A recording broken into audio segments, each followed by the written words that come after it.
In this week's Daily Devos, we've been paying special attention to how we love well within a marriage. Now, we've already given you some action items to speak to your spouse's love language and to practice the actions of love.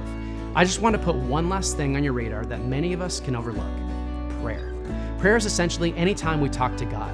There are countless ways to do it, but the headline is that we have a direct line to the living God to share with Him about our worries, fears, questions, and anything else we want to bring to Him.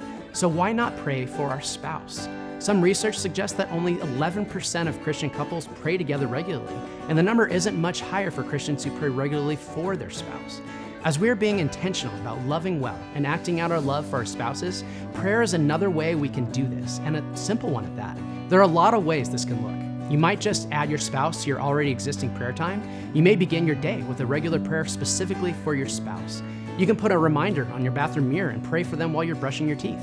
I have a friend who has been married for much longer than I have, and when they pray at night before they go to bed for each other, simply holding hands, praying silently and individually, squeezing the other's hand when they're done.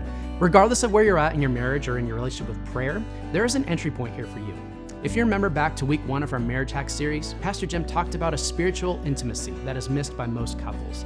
This is a great way to grow the spiritual intimacy in your marriage, and often will lead you into new ways to connect with God and to each other. If you aren't sure what to pray for, ask your spouse. Even the simple question, "How can I pray for you?" signals to them this action that is happening even when they can't see it. I know this week has been jam-packed with next steps and things you can do. I hope you hear me when I say this is a lifelong pursuit.